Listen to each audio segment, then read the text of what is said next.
Welcome back to Wooden Sticks. As always, Kevin Gorg here with you, and we are recording today from the Aquarius Home Services studio, which is a traveling studio. Today, coming to you from Jersey City. We made the bus ride over from New York this morning, Wild with a big win. We're recording this on a Tuesday, a Monday night win at Madison Square Garden, which was a lot of fun. And looking forward to today's guest. As people know that listen, and I've got some dear friends that listen that are outdoors guys, and I'm not. I'm an indoors guy.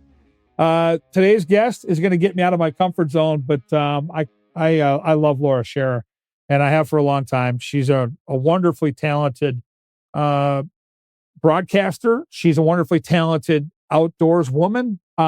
She's into fashion. She's into hunting, fishing, fitness. I mean, she's a remarkable human being, and so worked with her a few times, going back to my days covering the Twins. In fact, when we opened up Target Field back in 2010, she was a big part of our broadcast week and that big day when the park opened. Laura's a big deal, but she doesn't act like a big deal. She's down to earth, extremely talented. So I'm looking forward to this conversation because, like when Bill Shirk was on, like I'm learning as I go here.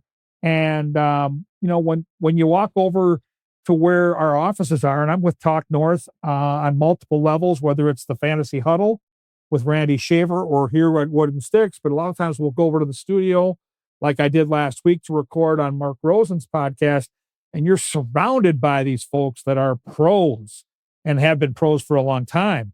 Ron Schara has incorporated all these folks, and this is kind of the headquarters, and a lot of that studio work for their incredibly successful shows on TV and their podcasts are done right there. So this will give me just a little window into some of the jargon and to some of the stories and the history of, shows like Minnesota Bound that have now been on Care 11 for 30 years. Due North Outdoors, which is on our network where the Wild are on the FanDuel Sports Network North. Laura has done incredible work on those shows, but she's done far more than that. She's involved in fashion, as I mentioned.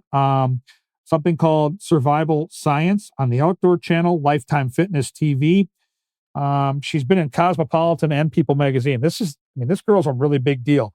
She has her own website. So I strongly encourage our listeners to go to lauraschara.com, LauraSchara.com, and really take the time to look. It's a beautiful website at some of the amazing places she's been and the cool things she's done. So wildly.living is a project she's currently involved in.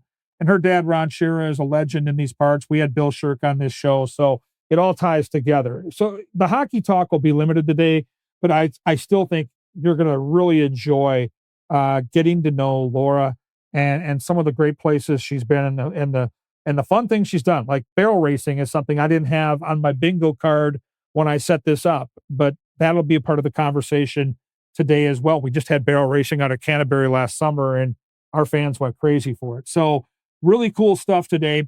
I mentioned I'm in Jersey City. The Wild wrap up this long road trip tomorrow. They're starting to find their traction. The road trip got off to a rough start. 0-2-1 in the first three games. It was a heartbreaker in Philly over the weekend, but a big win last night in New York, even though they were missing Marco Rossi, and it looks like Zach Bogosian's going to be out for a little while here. He went on injured reserve about an hour before I started recording here today. Listen, it's early. It's October, so let's not overthink this or panic. This hockey team's going to be good. If they're going to take the next step, and for all the Wild fans out there that say, okay, win a playoff series and get back to me, I get it. I understand your frustration. I've had conversations, whether it's out at Canterbury or at the rink during training camp. I understand all of it.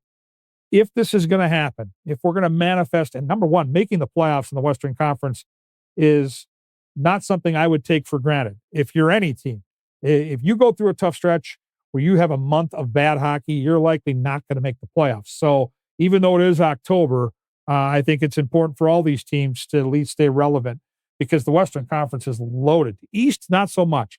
Western Conference, deep and not a lot of room for error. But if they're going to make that move, if they're going to have a chance to win beyond the first round and make a run. And they were close last year, closer than you probably think. The young players here have got to be the catalyst. And so when you see Danila Yurov score his first NHL goal at the Garden, that matters to me. When you see back-to-back really good performances by David Jiricek on the blue line, that matters to me. So these are the types of things I need to see. And then I haven't even mentioned Jesper Wallstedt, their young goalie, who's kind of taken over the role of Marc-Andre Fleury, playing behind Philip Gustafson. He's looked great in both of his starts after a really good training camp and preseason. So I'm enjoying seeing those young guys step up because that's where this is going to come from. You know, when you have superstars at the top of the lineup like Kaprizov and Boldy, what you're going to get most nights. These guys are highly competitive. They play their asses off and they produce, and they almost produce every single night. You've got star power on the back end. I love what I'm seeing from Zeev Boyum. You know, he's the 19-year-old kid that's got all that upside. He's starting to really take off. The power play looks great. He's a catalyst on that power play. If Zeev's going to become the player the Wild need to by the end of the year in time for that playoff run, I'm not worried about anything on the offensive side. He's got to grow defensively. He knows this.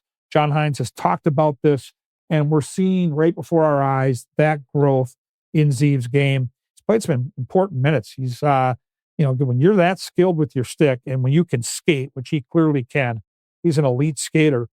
It's just a matter of figuring out how to play the game. He wasn't really asked to do that at the college level because he always had the puck. At the NHL level, you have to defend, and you have to learn how to defend against physical, gifted players. And you look at Jared Spurgeon and the way he's been able to do it.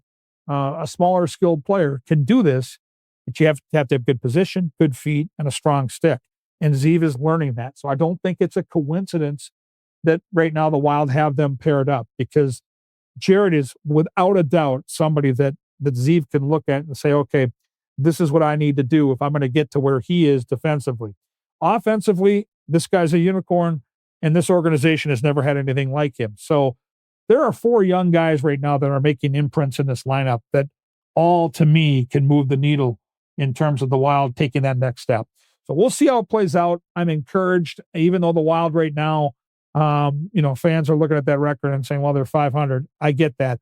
The schedule's been hard, and I mean really hard. A lot of travel, multiple back-to-backs early in the year, catching teams maybe at the wrong time. And I think when they get back home off this game tomorrow night here in Jersey, they're going to have, I believe it's 11 of the next 14 at home. And so that's going to be an important stretch for them to kind of put themselves in position here, get through the month in good order, and keep themselves in that top 8 in the Western Conference. As I mentioned, it's not going to be easy, but I think this team is more than equipped to be not just a playoff team, but a factor when they get there. And it's going to be fun. And we're going to talk all about it here as the weeks go by on the show. Today, though, we're taking it outdoors. We're going to talk to Laura Schara. We're going to learn all about the incredible places she's been, and hopefully she can help me figure out some of the jargon around me, maybe in the future, taking it outdoors. I'm a project. I'll say that at the very least, but we're going to give it our best shot. Before we get to Laura, though, let's make sure we take care of the people that make sure this show happens. And that is the advertising partners here with Talk North and with us here at Wooden Sticks, starting with my dear friend, John Schweitz, and the good people at Minnesota Masonic Charities. Today, I want to talk a little bit about the Minnesota Masonic Charities. When you think about the Masons, I get it. You think about the funny hats, those pancake breakfasts, which are phenomenal. My dear friend John Schweitz and I have chatted about this, and it's so much more than that. They've got the Masonic home over in Bloomington. They've got the hospital for the children over at the U of M. They are the largest fraternal organization in terms of charitable needs in our country, and they deserve a ton of recognition. So thank you, Minnesota Masonic Charities, for all you do and for supporting us over here at Talk North, and a special thanks to my good friend, John Schweitz. Fitting that Laura Schara is on the show today, so we celebrate one of our partners in Onyx, Fish and Maps. Have you ever driven past a piece of land and wondered who owns that? Or maybe you need to know exactly where a property line runs. That's where Onyx Hunt comes in. And it's not just for hunters. There are folks using Onyx for their jobs every day throughout the country. From farmers and ranchers mapping out their fields, wildland firefighters navigating rough terrain to construction workers needing to know who owns what property, this app offers something for everyone. If you need the best land ownership maps, aerial imagery, and property boundaries in your pocket, OnX Hunt is the tool for the job. Try it free for 7 days. Download OnX Hunt in the app or Google Play Store, or visit onxmaps.com/hunt to get started. One of our newest sponsors, the outstanding, and Mark Rosen could not endorse these guys more, the folks over at StretchLabs. Hey, Mark Rosen here for StretchLab. I had my introductory first stretch when I was visiting my relatives in New Jersey. I went to the local StretchLab there for my 50-minute session. I felt so good afterwards. And when I came back, I immediately called that StretchLab in Eden Prairie. They have locations all over the Twin Cities where my nephew first signed up. I've been hooked ever since. There are locations I mentioned throughout the Twin City area, but I stuck with my Tuesday morning appointment with Jason to get my 50-minute stretch in as part of my schedule. It's like a meditation session. He stretches out my legs, my hips, my back, my neck, my traps, all of it, and I take some deep breaths, and I feel like a new man every single time I leave. My nephew's in his late 20s. I'm a little bit older, but it doesn't matter. Stretching is so important in our daily routine. Having an expert do the work is the only way to go. My advice, give StretchLab a chance to improve your overall health. Check out a location near you. And finally, our good friends over at Lexus of Wayzata and Maplewood. Laura Schara is next here on Wooden Sticks.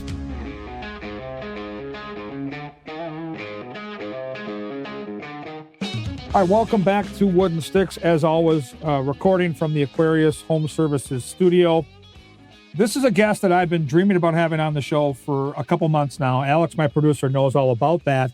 A really superstar personality in the Twin Cities market, and now well beyond, is Laura Schara. Laura, we've had a chance to work together just briefly. Our paths have crossed, but we're back together again on the show today, and I really want to say thank you for doing this and tell us where you're at. Oh my goodness. Well, thank you so much for having me. I know we've known each other for a long time and we've worked together years ago, but it's fun to be on your podcast. I am hanging out in Minnesota today. So I am in town. I am off to film a segment on a new local park in town tomorrow, Mississippi Gateway Regional Park. It's brand new to the Twin Cities, so we're going to go check it out. They have an archery range there. Oh, cool. Yeah. Well, listen, I've had some superstars on the show, including Lou Nanne, who was my very first guest, the godfather of hockey in Minnesota. He really is. He's on this road trip. I'm out in Jersey City with the Wild. I've had Olympians on from the Miracle on Ice team, but I have never had a guest on this show in my 2 years of doing it that has their own website. And today I can check that box, lauraschara.com. I went there this morning before I left New York City, and I got to tell you, I was blown away. So unbelievably cool that you have that website. And I'm so happy our listeners can now go there and keep up with all your travels. But tell me how that kind of came together. Oh my goodness. That website, I feel like it needs to be updated. I put a website together because back years ago when I was trying to get into outdoor television as a career, the only way people would find you really is through the internet, and you needed to have a highlight reel. So it was a short video that clipped all of your kind of your different segments that you've done over the past on television. You put them into one short reel so they can, it's like a resume. They're able to watch that. So that's originally why I had the website. And now I use it if people want to reach out to me as far as sending in story ideas for Minnesota Bound, or if they want to have me speak at maybe their conference or something like that. I do some public speaking. So they're able to reach out to me that way. So that's how the website got started. And I'm kind of lazy. I need to update photos, but now we have social media for all of our photos and what we were up to. So everybody just goes there instead of a website, but yeah, it's still there. Well, I think our listeners obviously have watched Minnesota Bound on Care 11. They've watched Due North Outdoors on what's called now the FanDuel Sports Network North. But I wrote down some of the projects, and we're going to cover a lot of different bases today. But I want to go back, because this is Wooden Sticks, and we like to take it all the way back to when you were a little kid. Let's go back to when you were super young. What drew you? And I know everybody knows your dad, Ron. He's a legend in the Midwest and beyond. But what led you to being a lover of the outdoors? You know, growing up, my sister and I don't have any brothers. It's just my sister and I. We, for lack of a better word, we didn't really have a choice. We were always just going where my dad was going. And a lot of that time meant we were spending time in the outdoors. We're following behind in a pheasant field. We're going fishing. We're going to Canada. We were going to Mexico for family vacations where we were not staying at a resort. We were staying at a remote beach location that had no running water and no electricity. And we're warming up our shower water in a solar bag to take some sort of bath at night. And there was a family that would cook for us there in Mexico, and she would cook everything on a rock. Like it was very desolate. And that's just how we traveled as a family. So that's really like what got my sister and I into the outdoors. And I'm so thankful I grew up in a family that spent a lot of time in the outdoors, because, I feel today that spending time outside in nature in any capacity just makes you much more of a resilient human being, from having the ability to handle things that aren't going to go your way, right? There's bad weather all the time. Not every fish on the end of your line is going to hop into the boat. And you learn a lot of life lessons in the outdoors, and it helps you just navigate life in general. It teaches you humility. It teaches you patience. It teaches you to appreciate really small things like sunshine or a flower. And so that's I think really how we got into it. I didn't really get passionate about hunting per se until much later in life. I got a late start. My sister and I grew up riding horses. We were both barrel racers, and I was really into horses. And then I got really into fashion. And I went off to do a fashion career, and I didn't spend a lot of time hunting at all. And I got into that later in my 20s, 30s, and I'm much more into it now than I ever have been. So I got a late start there. But that's kind of in a nutshell. We just went wherever my dad was going. That's it. Well, and the combination of fashion and hunting and fishing has got to be extremely unique. But you've been able to put your brand on both at such a high level. I don't, and again, maybe I'm not in tune with fashion. Maybe my daughters can correct me. I've got 3 of them that know a lot more about fashion than I ever will. But those two worlds don't always cross paths, do they? They don't. They do more now than they ever have. But back when I was first dabbling in the television world, I was doing some fashion television for Marshall Fields Corporation, which was Target Corporation at the time. And then we got bought out by Macy's. And so I was doing fashion TV on fashion trends, on like news broadcasts. You would see morning news programs bring on someone talking about, here are 3 fall trends you'll see this season. I would do a lot of those. And then eventually I was like, I really like this television thing. So I was out in Los Angeles, and I wanted to have agent representation. And I went to see multiple agents, and they were really liking the fashion television I was doing. But many of them told me at the time, you can't be both people. You can't be a fashion person and an outdoor person. You're going to have to choose one, because no one will understand you. And that bothered me, because I was like, well, wait, but that's just who I am. Like, what do you mean? I have to choose one. Why can't you like fashion and also like being outdoors or like to go fishing? That makes no sense to me at all. So I just kept following my own path, and I never got an agent in LA. Thank goodness. I just did everything on my own. But good for you. There's so many women now. I mean, now in the outdoors, the amount of women that are involved in the outdoors, there's many, many men and women that love fashion as much as they do outdoors. And now you're seeing a lot of fashion in the outdoor arena, like really get elevated. You're seeing places where you can buy, if you go to a website, for lack of, like Beretta.com, for instance, they have some very expensive outdoor pieces that are made of beautiful tweeds and things like that. So the fashion is elevating, and then also the technical gear is elevating too. So it just seems to have evolved. But yeah, I've always thought there's more women out there that like to get dressed up and also like to put on some camouflage. Well, and you know what? It makes sense to me though, but I think about the golf world and how, golfers, when I grew up, when I was a kid in the 70s and 80s, looked like complete nerds on the golf course. And I think Tiger Woods was the first guy to really shift that, and not just the training and the way he prepared to play golf, but the fashion part of it. And now, as you know, I'm sure you've seen some of these superstar golfers on TV. They look completely different, and they're physically fit. They've got different clothes now. They're hip. And back in the day, it was completely the opposite. So why wouldn't it work? If it works outside for golf, why wouldn't it work outdoors with hunting and fishing? And people still want to look the part and look good, right? Absolutely. Yeah, you're totally correct on golf. And also like the physical fit aspect of golf, and now even the outdoors, there has been a big shift in staying physically fit as far as if you want to participate in elk hunting or really anything related to the outdoors, you should try to be somewhat physically fit. But specifically elk hunting, there's a lot of influencers now that are fitness influencers as much as they are outdoor and hunting influencers. So that has shifted as well. Just this mindset of being physically fit. You're not sitting there pounding beers after you're done pheasant hunting anymore. It's just shifted, which is nice to see, I think. I'm nice. someone who's really into health, so I like seeing that. Well, and you mentioned barrel racing, and what an athlete you have to be to do that job. We had a barrel racing competition at Canterbury this summer for the first time, and it was all females. And all of us that work out there were blown away by the skill level, by the danger, all of the above, right? Like it was an incredible. Our fans just loved it. We're going to do it again next summer out in Shakopee. What drew you to that, and when's the last time you barrel raced? Oh my goodness, I am obsessed with barrel racing. My sister and I learned to ride horses on my grandmother's farm in North Dakota, and we both got the horse bug pretty early.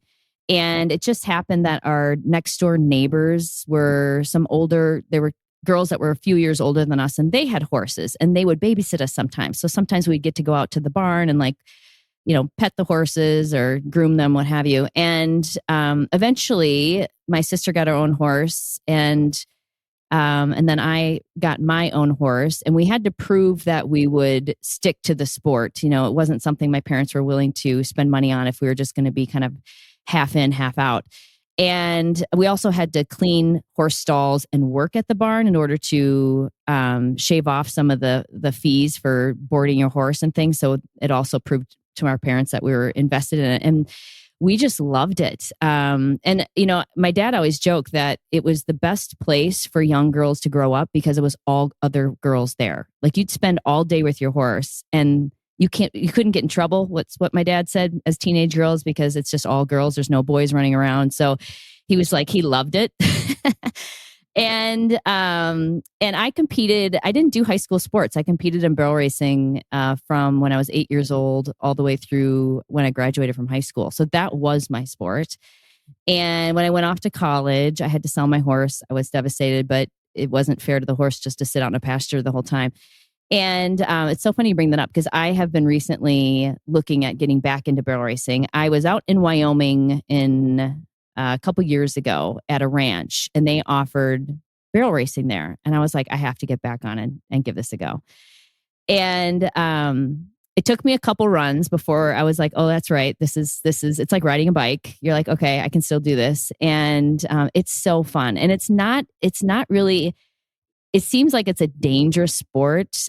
It can be, of course, if your horse slips or falls. Right. That has happened.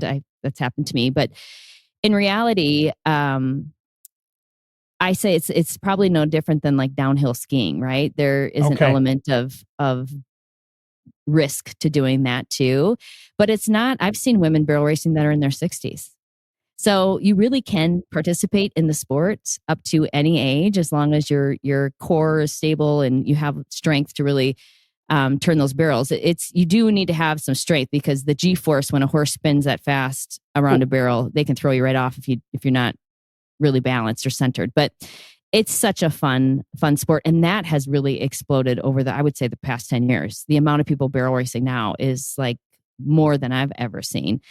And now that Dan, my boyfriend and I, we live part-time in Austin, Texas, there's barns and stables that are pretty close by that do barrel racing. So I'm going to start going back and taking some lessons again and get back into it, see if I might buy a barrel horse again. I feel like I have to do it before. Well, especially being in Austin, right? I mean, right? Part of the time, if you're going to be down that way, and I have not yet been to Austin, and everybody that's been there says the same thing. If you love live music, if you love barbecue, Yes, and yes, for me, I need to get there. What do you love about Austin? You do. It's a really fun city. It is quirky. When they say keep Boston weird, they mean it.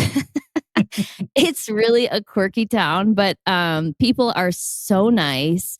The music scene is amazing. You can walk into any small little bar that's been open since 1940 and hear great music to a current, place that would have any type of music you want. It is in Austin. The barbecue is delicious. Franklin's barbecue is amazing. Terry Black's is also iconic. And it's easy to navigate Austin because Austin's still pretty small. As much as it's growing and really exploding as far as people moving there, it still feels small to me as far as the city goes.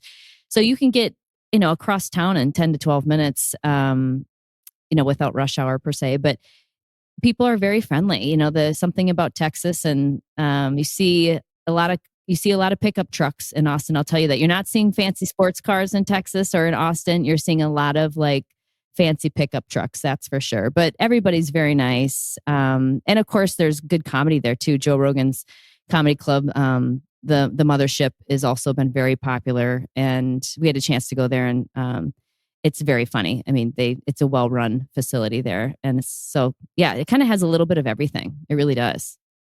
And what is game day like when the Longhorns are in town?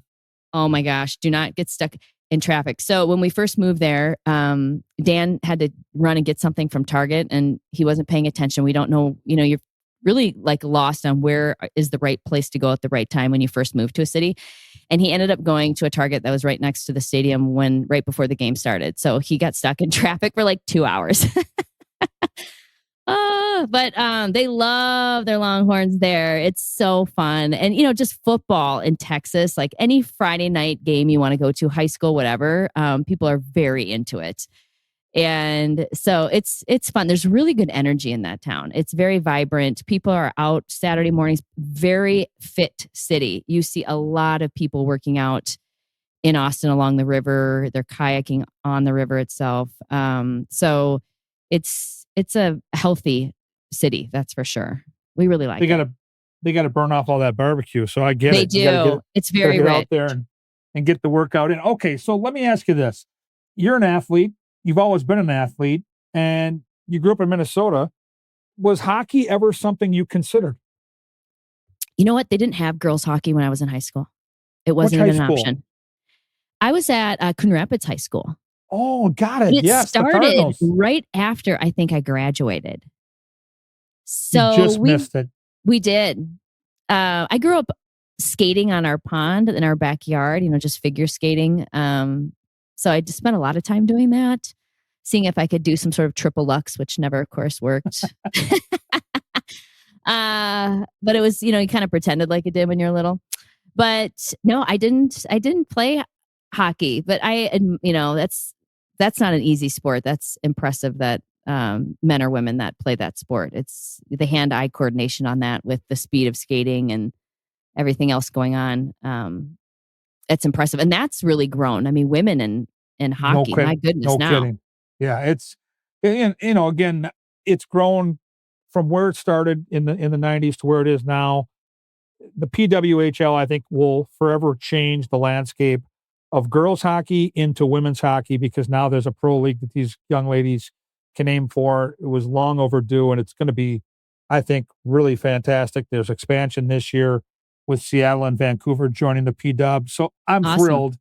And I think that, again, women's sports in general are completely different. And, Caitlin Clark, speaking of famous people that have their own website, like Caitlin Clark is more than just a basketball player. I mean, she is an icon.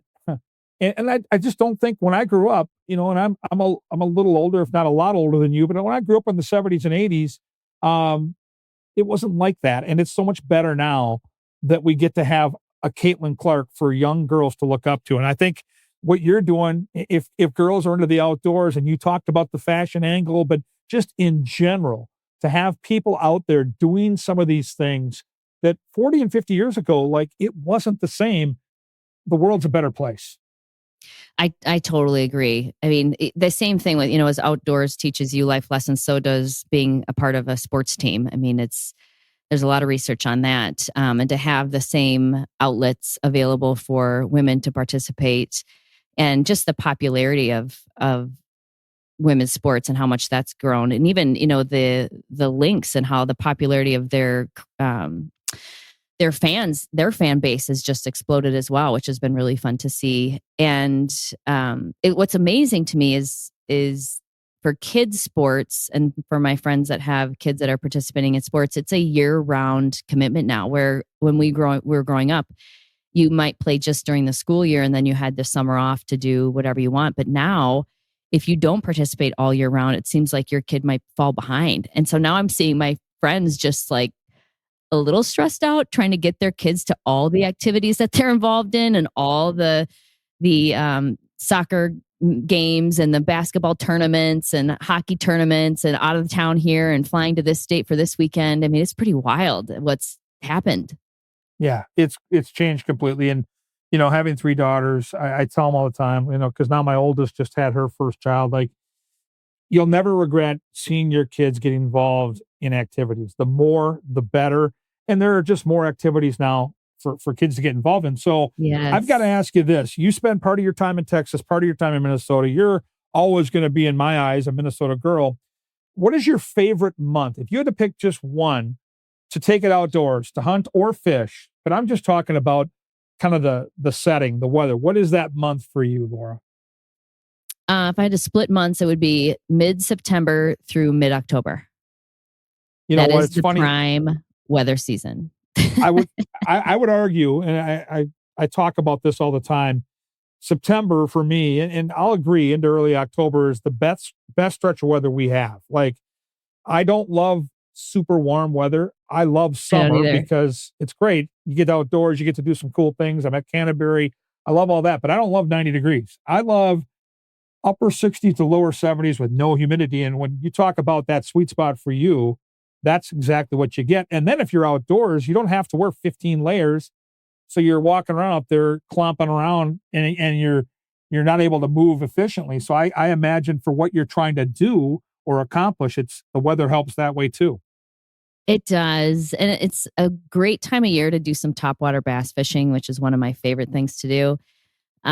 It's better in the fall than it is necessarily in the summer. And also, pheasant hunting is in the fall, which is so fun to see the dogs work in the field. So there's a lot of good, and the colors of the trees, you can't beat it. There's just so many things that make that short window. And unfortunately, it's a short window because Halloween, we may have snow. So it is a short window, but it is such a beautiful time of year. That has always been my favorite for sure. So I had Bill Shirk on the show, I don't know, 6 or 8 weeks ago. He was so cool. Love talking to him. I know he's a dear friend of yours. Yes. We were talking about 30 years of Minnesota Bound, and, Care 11, obviously a staple in the Twin Cities market. I guess it gets me thinking as we converse today, when did you first start your time on Minnesota Bound, and what do you remember about those early days for you? My goodness, I started in, I think it was like 2002 or 2003. I came to my dad with the idea. I had to bring a business proposal to him on doing a segment on Minnesota Bound that would talk about things you can do in the outdoors within the metro area. So I titled it Wild in the City. And he agreed to let me do a couple segments on a volunteer basis. That I wasn't going to be a paid employee anytime soon, which was fine. I had a full-time job. I was working in fashion and for Marshall Fields Corporation. So I did have a full-time job. So I was doing this on the side for fun. And I found stories that were right in the downtown area. There's a group called the River Rats. They do water skiing shows right on the Mississippi River, downtown Minneapolis. They're still doing them today. I think they were like 40 years into doing water skiing shows, free to the public. So that was one fun thing. There used to be a group of people who would like rollerblade through downtown. That no longer exists. There were some other like fun, unique things I would find in the downtown area. And then I just started doing other like little segments. Then I started participating on Due North Outdoors as a television host. But I was doing a lot of this with a full-time job. So I had limited time to really jump into outdoor television. But what was happening is I was doing fashion television. I was producing big runway shows for Marshall Fields and Macy's Corporation. That was my job, is I produced runway shows for the company. So, but I would have companies like the Outdoor Channel ask if I could do some things for their channel. And then I had a company called North American Fisherman and North American Hunter, which was on NBC Sports. They asked if I could start doing some television on their behalf. And what I realized is I had to make a decision, that was in 2012, that I would leave my fashion career and go into outdoor TV full time. So I started my own company and became self-employed and took multiple contracts with different outdoor television companies, and just to see if I could give it a go. And thankfully it worked out. And eventually, yes, I did get a contract with Minnesota Bound, but actually that was not necessarily my first contract, I don't think. But yeah, it all worked out. So, there was a learning curve. My dad's been really helpful for me. We write all of our own stories for the television show. So we produce our stories, we write our stories. Of course, we film our stories.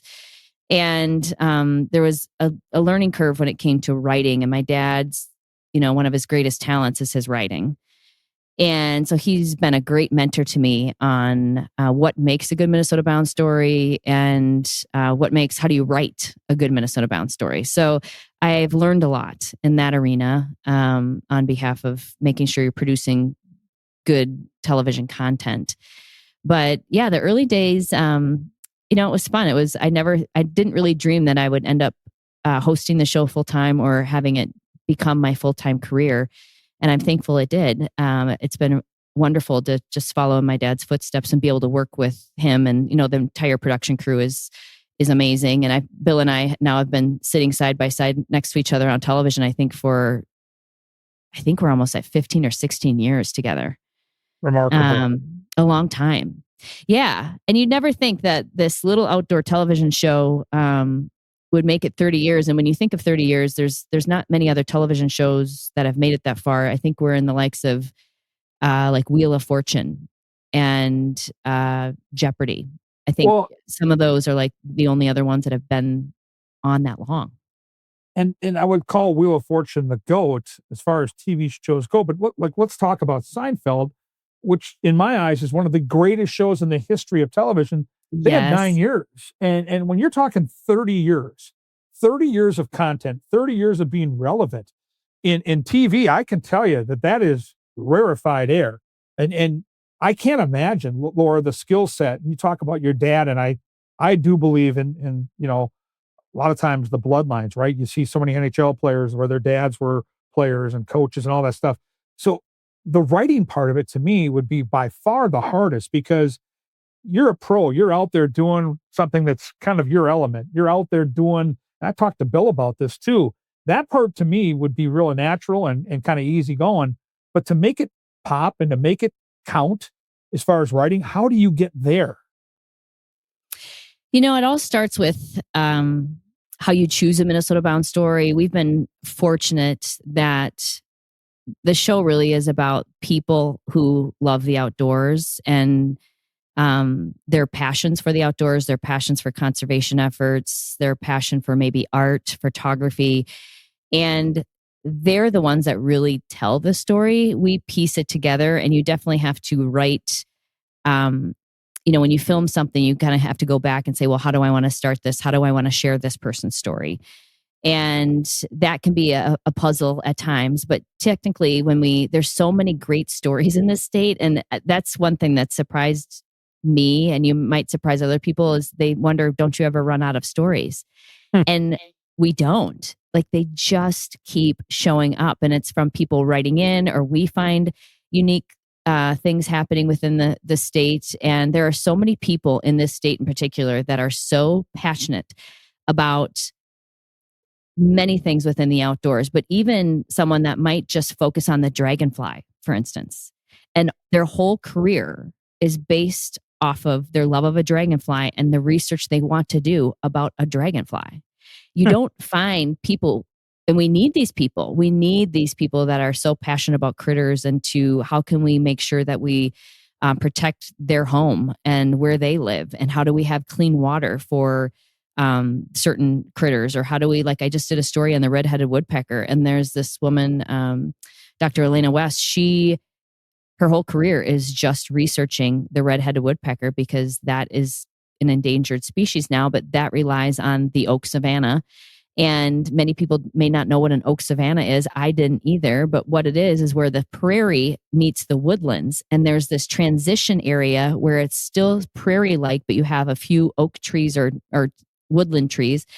And then it goes into a wooded area. And 90% of our oak savanna in the state of Minnesota is gone. And the red-headed woodpecker just happens to be one of those species that likes to fly out into the prairie to eat insects, but then goes back into the woodlands. Oh. And they're now, Dr. Elena West is putting backpack GPS monitors on baby red-headed woodpeckers that don't inhibit their ability to fly, and it doesn't inhibit their lifespan. And they track their migration and where they live, where they go, how they eat, all of the things. And she is so passionate about one little critter.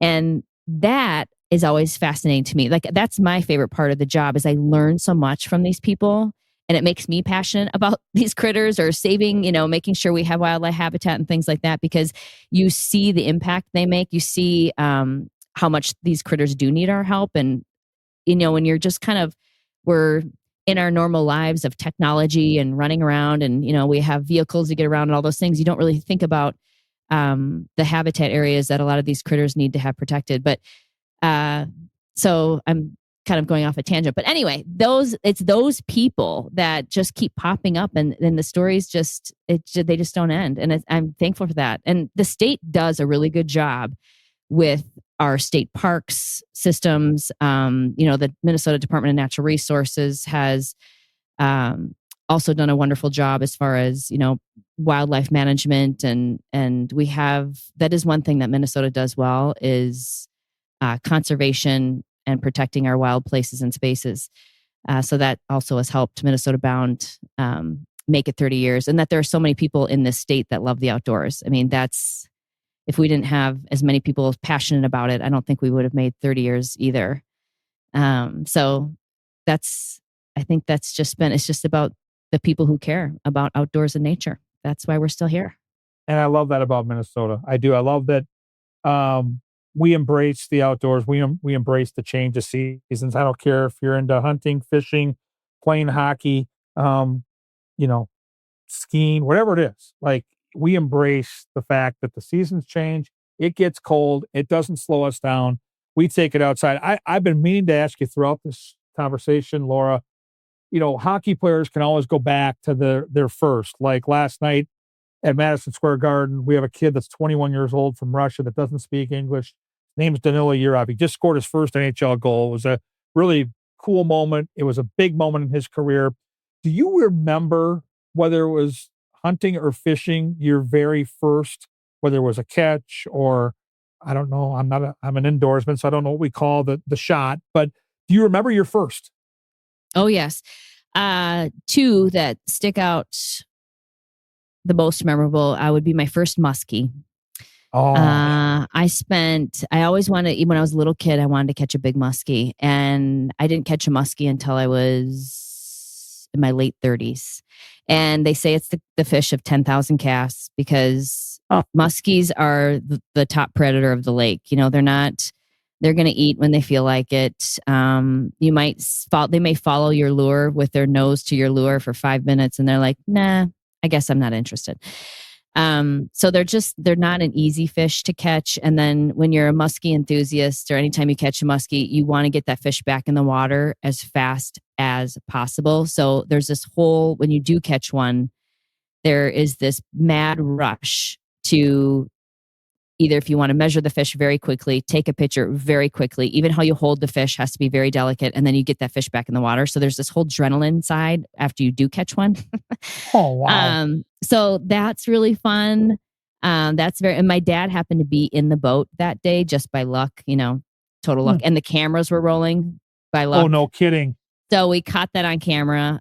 We don't do many muskie stories because they are so hard to catch. It's kind of taking a gamble there. You might be out there all day with nothing. So, but since then I've been able to, I think I'm at 9 or 10 muskies at this point. Wow. Which has been, they call it muskie fever. And it really is like that because you can spend 8 hours in the boat. It's almost like if you were at a slot machine, you just never know when it's going to be that moment that you're going to win something. And that's what muskie fishing is like. You just keep going because you're like any second. It could happen any second. So that would be one. The second one would be my first wild turkey that I shot in South Dakota. That was really memorable. My dad's a massive wild turkey hunter and has been for many, many years. He owns a turkey hunting camp in South Dakota. He's had it for 52 years. And my sister and I grew up going there before we could hunt, and we'd have Easter out there. And we just have so many memories out in South Dakota at my dad's turkey camp. And so we have since gone back, and that's where I shot my first turkey. My sister, I believe that's where she shot her first turkey. And now we still go back as a family. We were just there this past April, and we all shot a bird and brought it home to eat. And so it's still our kind of our family favorite place where we like to have some family quality bonding time. And my uncle Roger is out there, and he has won many championships on turkey calling. So he's just fun to go hunting with because when you're hunting turkeys, they have to call them in. You kind of sound like you're a female looking for a male partner. And the males sometimes are interested and sometimes they're not. And they have incredible eyesight. So you have to be very still and very quick if you are going to harvest one. But the meat tastes exactly the same as a domestic bird, believe it or not. It just has a lot less fat on it, and it's not injected with a saline solution like they do with the domestic bird. So it can dry out faster, but it has the same flavor profile. And of course, it's organic, free range, all the things. Oh, man. So yeah, good. that's probably two of my favorite memories of that will be with me forever for sure. Okay, so you talked about the muskie fever. What is your favorite lake in Minnesota to muskie fish? A few of my favorites, I would say Lake Minnetonka is a good one. Okay.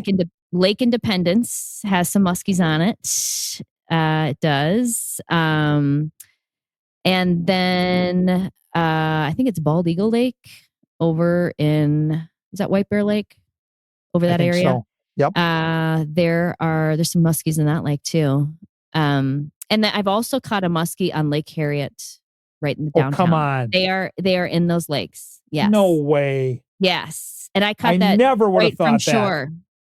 Yeah, you can usually, and when you want to start fishing for muskies is right now. The colder, they start getting fat like a grizzly bear when it starts getting cold. So they'll get really active. I don't really fish for them in the summer because they can get really lazy in the heat, though people will probably argue with me on that. So I like to bundle up. You have to suffer a little bit, but you're probably more likely to see some action when it's cold. So that's when I've caught all of my muskies have been in October, November, and some freezing weather in November. But one day in the coldest day I've ever had, I caught 3 right in a row. So wow. Yeah, I don't know. They just start eating because they know winter's coming. So, and they're all still swimming. Hopefully they're there. They're going to be there, and they're going to be loading up. You can fish right from the shore there. Mm-hmm. And I've seen people doing that. I just never in my wildest dreams thought that there would be a muskie opportunity from shore. That is, and again, Lake Minnetonka surprises me only because of how busy it is, but maybe that doesn't matter. I know, the fish can get pressured, as they call it, when there's a lot of people fishing for that species. So, yeah, I caught, how many have I caught off Lake? I think it's only one. I've only had one on Lake Minnetonka. I think that was my first muskie was on Lake Minnetonka. No kidding. But Yeah, I don't. Mille Lacs Lake is notorious for having big fish, big muskies on that lake. I think the world record was just caught. I think it was last summer. I'll have to look that up. But there's a gentleman who travels the world trophy fishing, and he went out at midnight and caught. For sure, it's a state record. It may be the world record muskie. I don't want to misspeak here, but anyway, you can look that up. But yeah, he went fishing at midnight. Oh, I can look it up really quick. I feel like I want to say it was over 57 inches because I think the state record is at 57. So 57 inches. That is enormous. If that's huge. The case, that is crazy. Oh, yes. Here it is. It was June 11th. 2022, it was 58.25. So it was over 57. The previous record was 57.25. Yeah. So it's 58. It was a monster. That's incredible. But, he got that in June. So what do I know? Well, but again, had he waited a couple more months, that thing might have been even bigger, right? Because in the summer, he's not as desperate to eat. But, again, he's loading up in the fall. So that could be a case made for that. I have so many things written down and we're running out of time. So I want to get to the hat trick hot seat. Before I put you on the hot seat with these 3 questions that I've asked of other guests that are kind of generic, but they're fun to get to know a little bit about your background away from the obvious. You're in Austin, Texas, and you're in Minnesota. When the Wild play the Dallas Stars, what do you do? Oh, well, I'm always going to root for the Wild. There's no doubt about that. Okay. Thank God. I just want to make sure. There's no doubt about that. They took the North Stars, and that's our old team. So I know. For most of us, it's our least favorite team. But again, I do love Texas. I love going down there, and I totally need to get to Austin. But here we go. Laura Schara is sitting on the hat trick hot seat. We're going to start, and I can't imagine the places you've been. So number 1 question, what is your favorite vacation spot and why? Ooh, a favorite vacation spot. I would have to say Lanai, the island of Lanai, Hawaii. I have been there 2 times now. It is the least tourist island, I believe, out of all the islands there. I know there's like one little one that nobody goes to, but Lanai, I think, it's very, there's only 2 or 3 resorts on the entire island. And I love it because it's quiet. And also, you can go access deer hunting on the island. And I have access deer hunted on the island twice now. And access deer are that's some of the best tasting venison out of any venison available in the world. It's so good. It's better than whitetail deer by far. Oh, really? And yes. And what happened is back in 1865, the Emperor of Hong Kong, I believe, gifted the islands the axis deer for meat. And now the deer have become somewhat of an invasive species because the island of Hawaii, none of the islands have any predator that will eat the deer.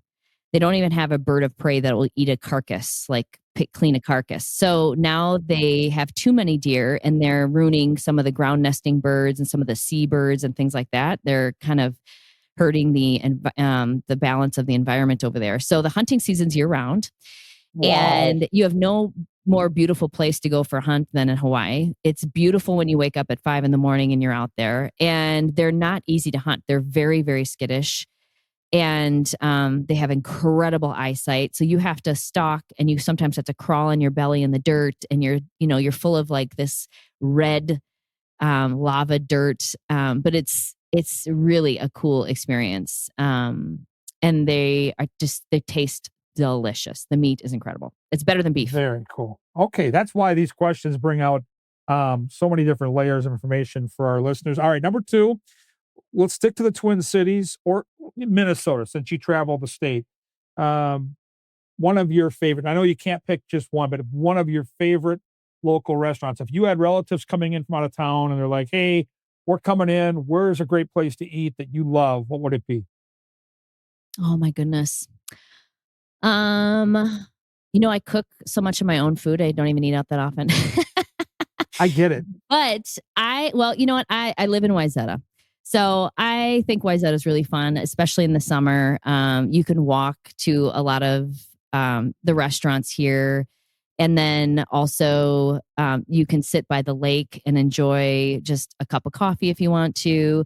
But I think this area has some fun places. I think, let's see, I like Gianni's is good. Josephina is good. Cove is a great entertaining place. I think it has something on the menu everybody would like. Six Smith, I think, is also good. So I usually just stick around this area. I used to live in the North Loop, though. So Spoon and Stable, I mean, you can't go wrong with a Gavin Kaysen restaurant either. Let's be honest. Gavin's the best. He's the best. And Mara at the Four Seasons, they did a wild game dinner. I don't know if it was last year or the year before. That was amazing what they did. If they do that again, cool. I highly recommend that. They do it in the fall, I believe. I'll keep an eye on that. Final question. Good. And this is my favorite question because this really gives us a window into who you are. I need to know, Laura, your first concert. I want to know who you went to see, and I want to know where the concert was. My first concert was Michael Jackson. Oh, wow. Iconic. My mom was brilliant on doing that. And I think, I don't even remember where it was. Could it have been the Metrodome at that point? Yeah. What year would that have been? 90s? It was the 80s. Oh, cool. Yeah. It had to be the Metrodome. It had to be. Because he was so big at that point that he had to play the bigger stadiums because so many people wanted to see him. It was a big stadium. I remember that. I bet it was the Metrodome. I bet it was. Okay. Oh, what a show. The Bad Tour. It was the Bad Tour. Yeah, that was a good one. Well, I was lucky enough to have seen Prince in 1984. I got into big trouble, Laura. It was Christmas Eve, and it was a 2:30 concert at the St. Paul Civic Center. And the movie Purple Rain had just come out, so he was as big as at that time as we thought he was going to get. He got even bigger. But growing up Catholic, my family, like, we used to go to church on Christmas Eve, the whole thing. But I had a friend, a high school friend that worked at Musicland. And back then, that's where you got your concert tickets. And we got second row seats. I told my mom and dad, I'm like, listen, I get that it's Christmas, but this is Prince at the Civic Center. So I got to go to the concert. I talked my parents into it. And to this day, I still look back at that as what an opportunity. Prince, like Michael Jackson, is gone. And so to have that opportunity, I just look at that as being one of the most special, it was an afternoon for you. I'm sure it was a night to see these iconic performers at their very best. For sure. Yeah. I did not have the opportunity to see Prince in concert, unfortunately, but I was in a nightclub once downtown Minneapolis, and he sat in the booth next to me. I thought that was wild. And he was like sitting up so straight. That's what I remember. He did not slouch when he sat down. He was very sitting up straight up. He probably had to because he was so small. Like, probably. I remember that concert. I mean, he couldn't have been much more than 5 feet tall, but just an amazing talent, like Michael Jackson, gone too soon. Listen, today, spectacular stuff. You're such a great storyteller. It comes out in situations like this. I'm going to have you on again. Maybe we'll wait. That. So, different season, maybe back in the spring. But hopefully you can get to a Wild game when you are in town. And if you are able to get to a Wild game, please come say hi. I roam around that rink. I'm very easy to find. And love all your work. And I hope you can listen back to the pod because I'm going to pump up Survival Science on the Outdoor Channel. I'm going to talk about the fact that you were in Cosmo and People Magazine featured there. Wild in the Kitchen, which they talk about field to fork recipes, which if you're a Minnesotan, we're gonna direct people to get dialed in with Laura Schara. And I just love connecting with you, Laura. So thank you for taking the time today. Well, thanks for having me on. It was fun to reconnect with you. It's been a lot of years. And I remember too, you were at Canterbury, and I love going to Canterbury. Do you still do that out there? I'm on TV now. I'm not doing the tip sheet, but I got to tell our listeners, one of the coolest things that ever happened for me when I was running that business on the tip sheet side is you happened to come out, and this is going back probably a decade. You came out on Preakness Day, which is the second jewel of the Triple Crown. And I had written up this tip sheet, and I had all these picks for Canterbury, but I had a couple picks that I really liked at the Preakness place out in Baltimore. And you were out there with some friends, and you had one of my tips, and it was a big long shot on Preakness Day in Baltimore, and you won. And so you sent out a picture on social media of the tip sheet and the cash you had won. Well, when Laura Schara sends that out, it business was booming. So I owe you big time. And I'll Oh, never no. forget that. That was such I a owe kind you. gesture. No, it was so cool. And I haven't forgotten. So listen, this was really awesome stuff. And again, thank you. Oh, well, thank you. I appreciate it. Would love to join again sometime down the trail. It We was will fun catching absolutely up. do that. And Bill Shirk, I did ask him for some dirt, and he's too good a friend. He wouldn't give me any stories, Laura. So if someone tries to get you to bury your friend Bill, please don't do it. Oh, it's because he doesn't have any stories. That's the real truth. You're probably right. I live a clean life. Of course you do. Of course you do. That is the wonderful and enchanting Laura Schara here on Wooden Sticks. I'll be back after a very quick break to put a bow on this edition of the show.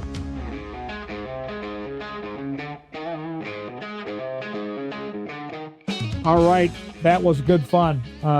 Really, she can really take you places, and the Hawaii aspect, I had no idea. And then the one that really blew my mind is the muskie fishing in the Twin Cities. Minnetonka is a lake that I'm actually on a lot in the summer, and it's always busy, whether there's sailboats, we take the pontoon out. It's a busy, busy lake. And so the fact that muskie fishing is a thing there, and then the lakes right around the city, I had no idea. And she's a pro, so she knows. And granted, you have to be a little bit patient, but that was interesting to hear that aspect. And again, I'm gonna pump up that website, lauraschara.com, because it's incredible how many things she's got cooking. I mean, it's a lot. And between, I'm sure, Minnesota Bound, Due North Outdoors, some of the fashion aspects, the Lifetime Fitness TV. When you're that multi-talented and you're moving between Austin and the Twin Cities and kind of going back and forth, it's a crazy schedule. I can only imagine, but really cool to kind of hear her perspective, and then the backstory too with her dad Ron, who's an absolute legend in these parts, and how she was kind of brought under his wing and shown the ropes. And I can tell you from going out and working, whether it's Wild Broadcasts, Hockey Day Minnesota, you go out there in the field and you get the camera rolling and you start to shoot some cool stuff. And for all of us, you can talk about what you're doing, but to produce and write a story is a different skill all to itself. And it's really hard. So the fact that she's able to go out there and do the thing, whether it's hunting or fishing, and then produce it and know how the cadence should go, and then write it so it pops. And so the show is the show. That to me is that's high level, and that's not easy. Trust me, from being in the business, it is not something that most people can do. Most people have one or the other, the production side, and then there's the on-air side. Very few in this business can navigate both. Laura clearly can, and it was super fun to hear that. And then, of course, the fact that first concert to me, the Michael Jackson, the Metrodome, back in his heyday, at the peak of his popularity, kind of a fun little nugget there during the hat trick hot seat. We're going to have some fun content for you as soon as maybe early next week. Going to record another show this week, and we're going to, continue to talk about not just wild hockey. Looking forward to some college hockey guests, and then right around the corner we see, Halloween creeping up on us. But when you get to November, yes, high school hockey starts on both the boys and girls side. So I've got some cool guests lined up in that area as well. If you have any guests that you'd like me to have on, you know where to find me. It's on X or Twitter, whatever you tend to call it. At Gorgomatic21 is my spot. Send me a little note. Let me know what you think, and I'll try to facilitate that guest for you. Most importantly, thank you for listening. On the road to Minnesota Wild, back as soon as early next week. So keep tracking us here on the Talk North Podcast Network.